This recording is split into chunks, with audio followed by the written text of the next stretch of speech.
world is changing. Predator City incoming! Nothing can stand in the face of this.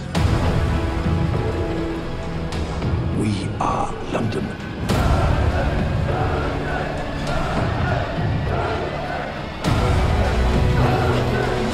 Hester! Hurry! Get on!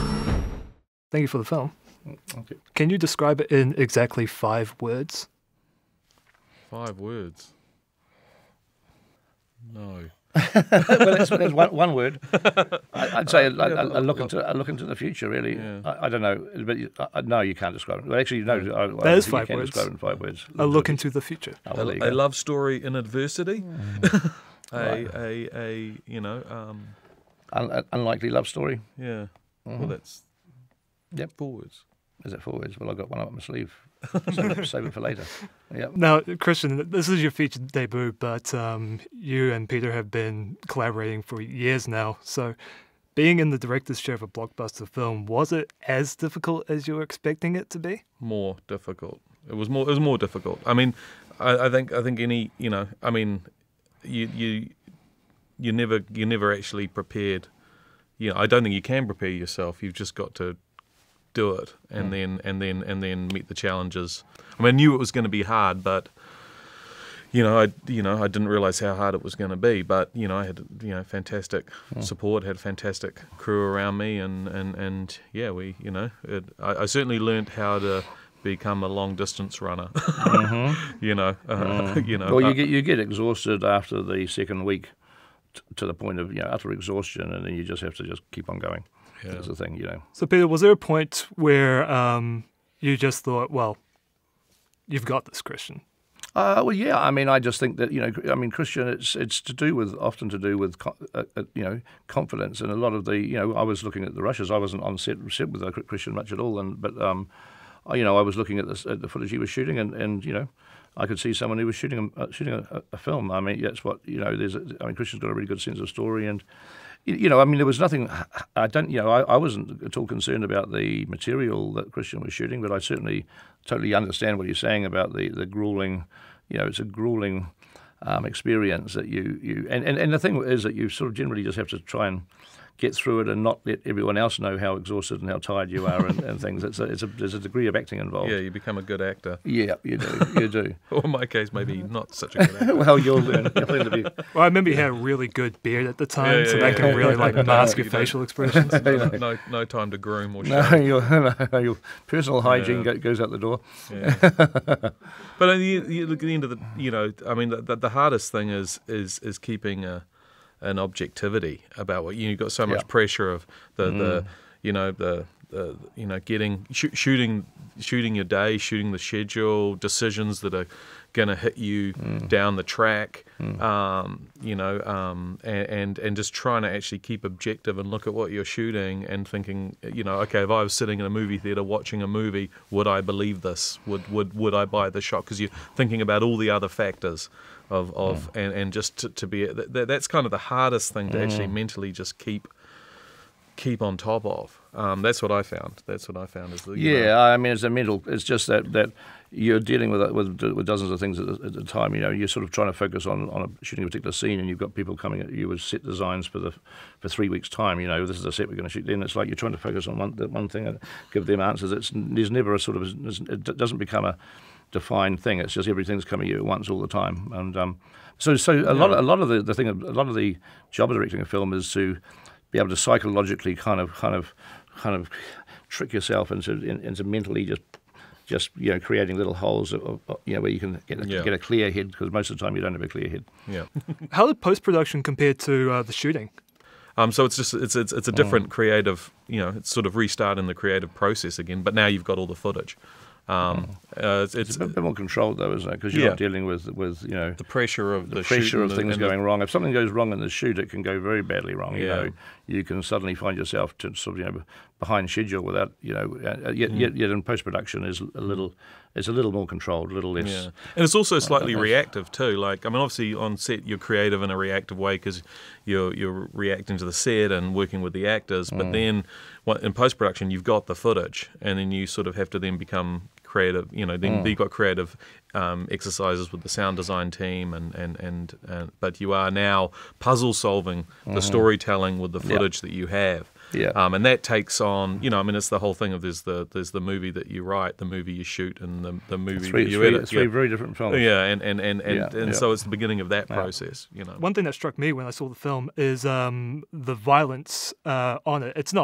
It's not gratuitous in any way, but it feels like it's a step up. If I was a teenager looking at it, it would be a step up from what I'm usually used to, which is quite cool. How did you essentially make that balancing act to having a bit more violence but nothing too over the top? Well, I mean, it's a trick. I mean, we shot a bit of stuff that was a bit over the top, I think, a bit more. But then, you're just finding what's tonally and sort of tastefully sort of correct for the story. When you're trying to make a film that doesn't have any bearing on anything that we are aware of today, so it's fantastical, it's science fiction, it's futuristic, then I think having a little bit of edginess I wouldn't use the word violent myself, but having something that whereas there's some uncompromising moments, it just helps an audience believe it, I think. So you're not making a sort of a sanitized sort of Disney look into the future. You're making what we would think would be something. Well, I can't use the word a realistic look into the future either, but something that would you would think that if this was the way that the world ends up in a few thousand years, then you want to make it feel as real as possible. Yeah. Were you keeping an eye on how current day politics were going on while you're making this film, or has things just clicked into place in a kind of weird way? A bit of both. I mean, you're always trying to, you certainly don't want to make a film that's shoving any kind of message down anyone's throat, but you also want people to recognise human behaviour. We do, politically and ethically, we do have patterns of behaviour that are, for good or ill, they're human traits, and so, we wanted to have those, things in there because it is London, it is London in the future, and there are, the tractionism is this new way of which these societies live, but that could be something that was, that could have been portrayed in a way that was quite alien or cultish or sort of, too difficult for an audience to really buy into. And so we made some decisions about it having, elements of, that when the Salt Sarkiners come in, it's like, Ellis Island, it's like, going through immigration, and so that you do get these little moments that you recognise from whether it's, people as refugees or being forced to go through a line at customs in an airport. They're things that we recognise, and so that's what you sort of connect. Part of it's trying to be something that people can relate to rather than a comment, because there's always a lag. I mean, you're writing the script, the film's three years away, or if we're on set shooting it, it's 2 years away. So being totally current is not that easy. Although the one thing we certainly did do is, at the very, very end of the post-production, when we were sound mixing, which is literally you're only talking about 8 weeks ago, we had we had the line that comes over the tannoy saying about children will be separated from their parents for a brief period of time, and we threw that in because that was it's disgusting what's happening over there, and that was an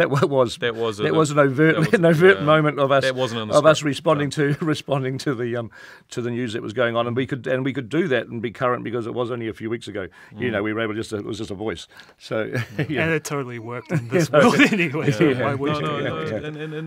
And it's, it's important. It's I was trying to get some sort of Brexit jokes in there too about London, but I think you got them in the script. We got in the script. Did they end up in the script? Yeah, there's Brexit was in it. Yeah, six in there. Yeah. Oh no, Chrome says. Yeah, Chrome we never should have gone into Europe. Yeah, we never should have gone to Europe. Yeah, he still says that. Yeah, that made the cut. Yeah.